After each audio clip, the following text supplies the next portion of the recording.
بڑی بڑی پراپرٹیز بنائیں۔ اسی طرح آصف علی زرداری نے نیو یارک میں ایک فلیٹ خریدا، سوئٹزرلینڈ میں ان کے ظاہر ہے کہ بہت زیادہ اثاثے ہیں۔ تو یہ جو بنایا گیا تھا ایک آپ کہہ سکتے ہیں ایسٹ ریکوری یونٹ یا ایک ٹاسک فورس جو تشکیل دی گئی تھی، اس کا مقصد یہ تھا کہ بیرون ملک جو پاکستان سے چوری کیے گئے اثاثے ہیں ان کو واپس لانا ہے۔ لیکن کہا یہ گیا کہ چونکہ ٹاسک فورس کے سربراہ شہزاد اکبر تھے اور ان کی ذمہ داری یہ تھی کہ پاکستان سے جو لوٹی گئی رقم تھی، جس کے متعلق کوئی اندازہ یہ ہے کہ 200 ارب ڈالر کے لگ بھگ یہ رقم ہے، یعنی آپ اندازہ لگا لیں کرپشن کے لیول کا، جس کا پرائم منسٹر عمران خان بار بار حوالہ دیتے ہیں کہ اس ملک کو کتنی بے دردی سے لوٹا گیا، کہ 200 ارب ڈالر کی جو رقم ہے پاکستان سے لوٹ کر، پاکستان سے منی لانڈر کر کے باہر بھجوائی گئی، اور یہاں پاکستان کو کل ملا کر 6.5 ارب ڈالر جو آئی ایم ایف سے کل جو پاکستان کا پلان ہے اس کو لینے کے لیے بھی کتنی مشکلات درپیش ہوتی ہیں۔ تو یہ جو 200 ارب ڈالر کی رقم تھی، اس کو واپس لانے کی ذمہ داری شہزاد اکبر کو دی گئی تھی۔ 3.5 برس تقریباً شہزاد اکبر اس ٹاسک فورس کے سربراہ رہے، اور اسی طرح جو ایسٹ ریکوری یونٹ بنایا گیا تھا اس کے سربراہ بھی شہزاد اکبر تھے۔ لیکن نہ تو شہزاد اکبر، نہ ان کا یہ ایسٹ ریکوری یونٹ، اور نہ جو ٹاسک فورس جو بنائی گئی تھی وہ بھی بیرون ملک سے یہ رقوم واپس نہیں لا سکے، اگرچہ براڈ شیٹ کیس میں بھی شہزاد اکبر نے برطانیہ کے دورے کیے تھے، کئی ممالک کے شہزاد اکبر نے دورے کیے، لیکن جو ایک آپ کہہ سکتے ہیں کہ انٹرنیشنل اسٹیبلشمنٹ ہے، جو قانونی پیچیدگیاں ہیں، وہ قانونی پیچیدگیاں آڑے آتی رہیں، اور شہزاد اکبر جو ہیں پرائم منسٹر عمران خان کی خواہش کے مطابق یہ جو تمام کیسز تھے نہ تو ان کو منطقی انجام تک پہنچا سکے اور نہ ہی یہ ریکوریز ہو سکیں جو بیرون ملک پاکستان کے پیسے چوری کر کے لے جائے گئے تھے۔ اس کے علاوہ اسی فائل کے متعلق یہ بھی دعویٰ کیا گیا کہ شہزاد اکبر کی جو احتساب کی ٹیم تھی، یہ منی لانڈرنگ کا جو کیس تھا اس میں کسی کو بھی سزا دلوانے میں ناکام رہی، یعنی کیسز تو بنائے گئے، شواہد بھی اکٹھے کیے گئے، بڑے ٹھوس قسم کے ثبوت جو ہیں وہ بھی سامنے لائے گئے، لیکن اس کے باوجود منی لانڈرنگ کے کیس میں کسی کو سزا نہیں ملی۔ اب یہ دعوے کیے گئے، لیکن آپ کو جو اصل حقائق ہیں اور زمینی حقائق ہیں وہ زمینی حقائق بتاتے ہیں۔ تو معاملہ یہ ہے کہ ایک تو شہزاد اکبر کی وزیراعظم آفس میں آپ یہ کہہ سکتے ہیں کہ ایک ایسی حیثیت تھی کہ انہیں ایک بڑی طاقتور شخصیت سمجھا جاتا تھا، ایک بڑی بااثر شخصیت سمجھا جاتا تھا، اور اس کی ایک بہت بڑی وجہ یہ تھی کہ ایک طاقتور شخصیت شہزاد اکبر کی دوست تھی، اور یہ شخصیت اتنی طاقتور تھی کہ اس کے سامنے وزراء بھی پر نہیں مار سکتے تھے، اور وزیراعظم عمران خان کے بعد اسی شخصیت کو پاکستان کے اندر سب سے طاقتور شخصیت مانا جاتا ہے، اور پورا جو پاکستان کا نظام ہے آپ یہ کہہ سکتے ہیں کہ اسی شخصیت کے ہاتھوں سے چلتا ہے۔ اور یہ طاقتور شخصیت اور شہزاد اکبر اصل میں آپس میں گہرے دوست تھے، ان کی بہت زیادہ دوستی تھی، اور تانیہ ایدروس سے جب استعفیٰ لیا گیا تھا تو شہزاد اکبر نے اور اسی طاقتور شخصیت نے تانیہ ایدروس کو کال کی تھی، انہیں کہا تھا کہ آپ پرائم منسٹر آفس آئیں۔ جب وہ پرائم منسٹر آفس پہنچی تھیں تو ان سے کہا گیا تھا کہ آپ استعفیٰ دیں۔ تانیہ ایدروس نے پہلے استعفیٰ دینے سے انکار کر دیا تھا، انہوں نے وہاں پہ آرگومنٹ کیا اور یہ کہا کہ میں تو صرف پرائم منسٹر عمران خان کو ڈائریکٹ استعفیٰ پیش کروں گی، لیکن انہیں پھر بتایا گیا کہ ہمیں پرائم منسٹر عمران خان نے ڈائریکٹیوز دیے ہیں، انہی کی ہدایت پر ہم آپ سے استعفیٰ لے رہے ہیں۔ اسی طرح فردوس عاشق اعوان کا کیس تو بہت ہی دلچسپ تھا۔ فردوس عاشق اعوان جب وفاق میں تھیں ان کو کال کی گئی اور یہ کہا گیا کہ آپ پرائم منسٹر آفس پہنچیں، جہاں شہزاد اکبر اور یہ طاقتور شخصیت دونوں موجود تھے، اور ان دونوں کی جو جوڑی ہے وہ بڑی آپ یہ کہہ سکتے ہیں کہ کمبینیشن کے ساتھ اپنا جو ہوم ورک ہے وہ کرتی تھی۔ اب فردوس عاشق اعوان پہلے تو پرائم منسٹر آفس جا نہیں رہی تھیں، کیونکہ ان کو یہ اندازہ ہو گیا تھا کہ اگر ان دونوں نے فردوس عاشق اعوان کو بلایا ہے تو ضرور کوئی نہ کوئی گڑبڑ ہوگی۔ لیکن بہرحال جب ان کو بار بار کال کی گئی اور ان سے کہا گیا کہ آپ پرائم منسٹر آفس پہنچیں، تو فردوس عاشق اعوان چاروں ناچار پرائم منسٹر آفس پہنچی، لیکن وہاں پر فردوس عاشق اعوان کا اس طاقتور شخصیت سے اور شہزاد اکبر سے باقاعدہ جھگڑا ہو گیا، کیونکہ فردوس عاشق اعوان کو ایک کمرے میں بٹھایا گیا اور ان سے کہا گیا کہ ہم نے آپ سے کچھ سوالات کرنے ہیں اور آپ نے ان کے جوابات دینے ہیں، اور یہ جو سوالات کیے گئے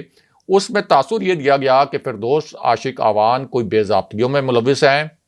ایک اشتہاری کمپنی کا حوالہ بھی دیا گیا اور یہ کہا گیا کہ یہ جو اشتہاری کمپنی ہے اس میں آپ نے مبینہ طور پر اپنے جو فرنٹ مین ہیں ان کو نوازا اور ان کے ذریعے آپ نے بھی باہری رقم جو ہے وہ ہتھیائی۔ اب اس کے بعد فردوس عاشق اعوان پر اس وقت بجلی گری جب ان سے یہ کہا گیا کہ آپ استعفیٰ دیں، اور فردوس عاشق اعوان اس وقت استعفیٰ دینے پر آمادہ نہیں تھیں۔ انہوں نے کہا کہ آپ ہوتے کون ہیں مجھ سے استعفیٰ مانگنے والے؟ آپ مجھے جانتے نہیں ہیں، میں ایک سیاسی شخصیت ہوں، میں کوئی تانیہ ادروس نہیں ہوں یا میں ظفر مرزا نہیں ہوں کہ آپ مجھے اس طرح سے ڈرائیں گے دھمکائیں گے اور میں استعفیٰ دے دوں گی۔ اس کے بعد فردوس عاشق اعوان کو یہ بتایا گیا کہ یہ استعفیٰ آپ سے پرائم منسٹر عمران خان کے حکم پر اور پرائم منسٹر عمران خان کی ہدایات پر لیا جا رہا ہے۔ اس کے بعد فردوس عاشق اعوان نے direct prime minister Imran Khan سے رابطہ کرنے کی کوشش کی، لیکن حکام کی جانب سے ان کو آگاہ کر دیا گیا کہ پرائم منسٹر عمران خان کی ہی یہ ڈائریکٹیوز ہیں، انہی کی ہدایت ہے اور آپ کو استعفیٰ دینا پڑے گا، جس کے بعد فردوس عاشق اعوان سے ان دونوں شخصیات نے استعفیٰ لے لیا۔ اب یہاں بہت دلچسپ بات یہ ہے کہ جہانگیر ترین کا جو جھگڑا تھا وہ بھی اسی طاقتور شخصیت سے ہوا تھا، کیونکہ جہانگیر ترین نے ایک فائل بھجوائی تھی وزیراعظم آفس میں۔ جہانگیر ترین کا خیال تھا کہ ان کی بھجوائی ہوئی فائل کوئی بھی روک نہیں سکتا۔ یہ فائل کوئی جہانگیر ترین کے ذاتی فائدے کی نہیں تھی، بلکہ پرائم منسٹر عمران خان نے زرعی شعبے میں ان کی مہارت کو دیکھتے ہوئے، ان کی صلاحیت کو دیکھتے ہوئے اور پارٹی کے لیے ان کی خدمات دیکھتے ہوئے ان کو ایک اعزازی عہدہ دیا ہوا تھا، اور آپ یہ کہہ سکتے ہیں کہ ان کے پاس ایک طرح سے ڈپٹی پرائم منسٹر تک کے غیر رسمی اختیارات تھے۔ لیکن جب انہوں نے ایک فائل بھیجی تو اسی طاقتور شخصیت نے اس فائل کو روک لیا۔ جہانگیر ترین نے اپنی لابی کے ذریعے، جو وفاقی کابینہ میں ان کی لابی تھی، ان کے ذریعے چیک کروایا کہ آخر یہ کس کی جرت ہوئی، یہ کون تھا جس نے میری بھیجی ہوئی فائل روکی اور اس کے اوپر آرڈر نہیں ہوئے۔ پھر جو ان کی وفاقی کابینہ میں لابی تھی، جس میں فواد چودھری بھی شامل ہیں، مراد سعید بھی شامل ہیں اور کچھ اور لوگ شامل ہیں، تو اس لابی کے ذریعے ان کو پتہ چلا کہ اسی طاقتور شخصیت نے ان کی یہ فائل رکوا لی ہے اور ان کی منشا کے مطابق اس کے اوپر آرڈر نہیں ہو رہے، اور اس طاقتور شخصیت نے کہا ہے کہ جب تک پرائم منسٹر عمران خان گو ہیڈ نہیں دیں گے، جب تک prime minister Imran Khan green signal نہیں دیں گے، وہ اس فائل کو آگے نہیں بڑھائیں گے اور اس فائل پر دستخط نہیں کریں گے۔ اور یہ جو شخصیت تھی، یہ تھے پرائم منسٹر عمران خان کے پرنسپل سیکرٹری اعظم خان، جو شہزاد اکبر کے بہت قریبی دوست ہیں۔ بعد میں جہانگیر ترین نے یہ الزام بھی لگایا کہ جو شوگر سکینڈل آیا تھا، اس شوگر سکینڈل کے پیچھے بھی اعظم خان تھے اور شہزاد اکبر تھے، اور بعد میں انہوں نے کیمروں کے سامنے کہا کہ شہزاد اکبر اور اعظم خان کی کوشش تھی کہ گرفتار کروا دیا جائے جہانگیر ترین کو۔ یہ انہوں نے ایک، آپ کہہ سکتے ہیں کہ سر عام کیمروں کے سامنے ان دونوں شخصیات پر الزامات لگائے۔ اب شہزاد اکبر کے متعلق جو بات کی گئی کہ وہ کوئی اپنے ٹارگٹس اچیو نہیں کر سکے، لیکن ہماری جو ذرائع سے بات ہوئی ہے، حکومتی ذرائع سے اور دو وزراء سے جو ہماری براہ راست بات ہوئی ہے اس حوالے سے، تو ان کا یہ کہنا ہے کہ پرائم منسٹر عمران خان اب بھی یہ سمجھتے ہیں کہ شہزاد اکبر نے تو اپنی طرف سے اچھی خاصی کوشش کی۔ شہزاد اکبر نے شہباز شریف کا جو ٹیٹیز والا کیس تھا اس کو بڑے زبردست طریقے سے ایکسپوز کیا۔ جو 16 ارب روپے کی منی لانڈرنگ کا کیس تھا شہباز شریف اور ان کی فیملی پر، یہ پہلی مرتبہ منظر عام پر آیا،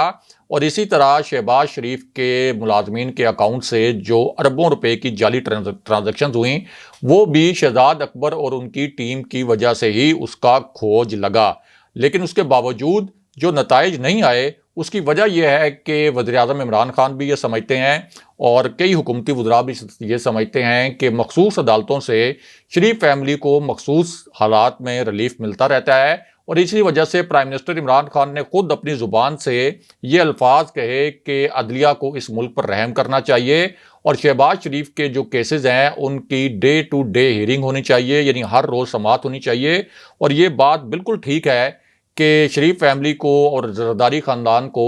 عدالتیں جو ہے مخصوص حالات میں ریلیف بھی دے دیتی ہیں، جیسے 50 روپے کے سٹیمپ پیپر پر میاں نواز شریف کو باہر جانے دیا گیا۔ اس کے بعد ہم نے دیکھا کہ شہباز شریف کا جو جعلی بیان حلفی تھا، اس گارنٹی پر شہباز شریف کی لاہور ہائی کورٹ نے میاں نواز شریف کو باہر جانے دیا۔ 7 ارب روپے کی جو شورٹی بانڈ کی ایک شرط رکھی تھی پرائم منسٹر عمران خان نے، وفاقی کابینہ نے اس کو ڈیمولش کر دیا گیا۔ آصف علی زرداری کو احتساب عدالت سے ریلیف مل گیا کہ اگر ان کو گرفتار کرنا ہے تو پہلے احتساب عدالت کو آگاہ کرنا ہوگا، اور مریم نواز کے متعلق لاہور ہائی کورٹ کا فیصلہ آیا کہ مریم نواز تو اتنی مہان ہستی ہیں کہ اگر مریم نواز کو نیب گرفتار کرنا چاہے تو پہلے 15 دن پہلے ان کو آگاہ کرے گا نیب، اور لاہور ہائی کورٹ کو بھی بتائے گا۔ تو جہاں اس قسم کے فیصلے آ رہے ہوں عدالتوں سے، وہاں پر پرائم منسٹر عمران خان جس قسم کا احتساب چاہتے ہیں، جس قسم کی قانون کی بالادستی چاہتے ہیں، اس قسم کا احتساب تو ممکن نہیں تھا، لیکن پھر بھی بہرحال شہزاد اکبر کو اس لیے پرائم منسٹر عمران خان نے ان سے استعفیٰ لیا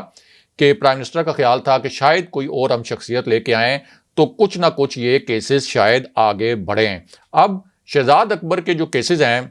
ان کا پرائم منسٹر عمران خان، یعنی وہ کیسز جو شہزاد اکبر نے ڈگ آؤٹ کیے، خود پرائم منسٹر عمران خان ان کا بار بار ذکر بھی کرتے ہیں، اور شہباز شریف کی جو منی لانڈرنگ کا کیس شہزاد اکبر سامنے لائے تھے اس کو بار بار کوٹ بھی کرتے ہیں۔ تو اس سے لگتا ہے کہ پرائم منسٹر عمران خان ان کے کام سے کوئی زیادہ غیر مطمئن نہیں تھے، لیکن ظاہر ہے کہ جب آپ کا عدالت کا نظام مافیاز کو تحفظ فراہم کرتا رہا ہو اور کر رہا ہو تو پھر شہزاد اکبر اور پرائم منسٹر عمران خان بھی اس معاملے پر خاصے بے بس ہو جاتے ہیں۔ بہرحال اب واپس آتے ہیں کہ شہزاد اکبر کے ساتھ ساتھ پی ٹی آئی کے ایک اور اہم رہنما کو پارٹی سے نکالنے کی کہانی کیا ہے۔ تو معاملہ یہ ہے کہ یہ ایک ایسے رہنما تھے جو پرائم منسٹر عمران خان کے بہت قریب تھے، اور ان کا شمار پارٹی کے بانی ممبرز میں ہوتا تھا۔ پرائم منسٹر عمران خان کے یہ ذاتی دوست بھی تھے، اور ان کا جو ایک ریسٹورنٹ ہے اسلام آباد میں، اس کا افتتاح بھی پرائم منسٹر عمران خان نے کیا تھا، اور پرائم منسٹر عمران خان کی وہاں پہ تصاویر بھی موجود ہیں، اس ریسٹورنٹ میں لگی ہوئی ہیں، اور اسی وجہ سے وہ ریسٹورنٹ کافی چلا بھی تھا۔ ظاہر ہے کہ پرائم منسٹر عمران خان ایک بہت مقبول رہنما ہے، تو جس وقت اس ریسٹورنٹ کا انوگریشن ہوا تھا اس وقت بھی وہاں پہ بہت رش تھا، اور وہاں سے ان کا یہ جو پورا ایک بزنس تھا یہ ایک برانڈ بھی بن گیا۔ لیکن اس کے بعد حال ہی میں کچھ عجیب سی آپ یہ کہہ سکتے ہیں کہ ایکٹیویٹی اس رہنما کی جانب سے سامنے آئی، جو کہ پرائم منسٹر عمران خان کے بہت قریب تھے، پرائم منسٹر عمران خان کو مختلف فورمز پر ڈیفینڈ بھی کرتے رہے، اور ان کو مرکزی سیکرٹری اطلاعات بھی بنایا گیا تھا تحریک انصاف کا۔ اس سے بھی اندازہ لگایا جا سکتا ہے کہ یہ کتنے اہمیت کے حامل تھے پی ٹی آئی کے اندر۔ اب تحریک انصاف کے جو ذرائع ہیں ان کا دعویٰ یہ ہے کہ ان کو چونکہ سینٹ کا ٹکٹ نہیں دیا گیا، اس کے بعد ان کو چونکہ مرکزی سیکرٹری اطلاعات کے عہدے سے ہٹایا گیا، تو اس لیے اب انہوں نے پی ٹی آئی کے خلاف اور وزیراعظم عمران خان کے خلاف بیانات دینا شروع کر دیے۔ اگین یہ پی ٹی آئی کے جو ذرائع ہیں ان سے جب ہم نے رابطہ کیا کہ یہ جو اتنی اہم شخصیت تھی، یہ آپ کے بانی ممبر تھے، پرائم منسٹر عمران خان کے دوست تھے، اور ان کا بڑا قریبی تعلق تھا، تو یہ کیسے ہوا کہ انہوں نے پرائم منسٹر عمران خان کے خلاف بیانات دینے شروع کر دیے، تحریک انصاف کے خلاف بیانات دینے شروع کر دیے؟ تو ان کا دعویٰ یہ ہے کہ چونکہ انہوں نے سینٹ کے ٹکٹ کے لیے اپلائی کیا تھا، ان کو سینٹ کا ٹکٹ نہیں ملا، دوسرا ان کو سیکرٹری اطلاعات کے عہدے سے ہٹایا گیا، تو اس وجہ سے اب یہ ریزنٹمنٹ شو کر رہے ہیں اور پی ٹی آئی کے خلاف اور پرائم منسٹر عمران خان کے خلاف یہ بیانات دے رہے ہیں۔ دوسری جانب یہ جو رہنما ہیں جن کا ہم نے آپ سے ذکر کیا، یعنی احمد جواد صاحب جو بانی رکن تھے اور پارٹی کے سیکرٹری اطلاعات تھے، ان کا موقف یہ ہے کہ پارٹی سے اصل میں نظریاتی لوگوں کو پہلے ہی فارغ کر دیا گیا تھا، غیر نظریاتی لوگوں نے پارٹی کے اوپر قبضہ کر لیا۔ یہ ظاہر ہے کہ ان کا موقف ہے، جو ہم ان کے الفاظ ہیں وہ آپ کے سامنے رکھ لے ہیں۔ اس لیے احمد جواد کا کہنا تھا کہ اس معاملے پر انہوں نے پارٹی قیادت سے احتجاج کیا، لیکن پارٹی قیادت نے انہیں شو کاز نوٹس بھیجا۔ اب اس شو کاز نوٹس کا جواب دینے کے بجائے احمد جواد صاحب نے ایک جوابی show cause notice prime minister Imran Khan کو بھیج دیا اور ان سے 30 سوال پوچھ لیے کہ آپ پہلے ان 30 سوالوں کے جوابات ہمیں بھیجیں، مجھے بھیجیں، اور یہ بتائیں کہ میرے ان 30 سوالوں کے کیا جوابات ہیں، جن میں کچھ اس قسم کے سوالات بھی تھے کہ پارٹی کے جو نظریاتی رہنما تھے ان کو سائیڈ لائن کیوں کیا گیا۔ اب اس کی ایک انویسٹیگیشن کی گئی، جیسے پارٹی کے اندر ایک ڈسپلن ہوتا ہے، تو ایک انویسٹیگیشن کے بعد ان سے جب جواب مانگا گیا اور انہوں نے ٹو دی پوائنٹ جواب نہیں دیا، پی ٹی آئی کے جو ذرائع ہیں ان کا یہ دعویٰ ہے، تو بعد میں نظم و ضبط کے تحت ان کے خلاف کارروائی کرتے ہوئے اب احمد جواد صاحب کی جو بنیادی پارٹی کی رکنیت تھی وہ تک معطل کر دی گئی ہے۔ یعنی ایک تو ان کو عہدے سے ہٹایا گیا سیکرٹری اطلاعات کے، اور اب ان کی پارٹی کی بنیادی رکنیت ہی ختم کر دی گئی ہے، یعنی پی ٹی آئی سے ان کا تعلق جو ہے وہ مکمل طور پر ختم کر دیا گیا ہے۔ اگلے پروگرام تک کے لیے خدا حافظ۔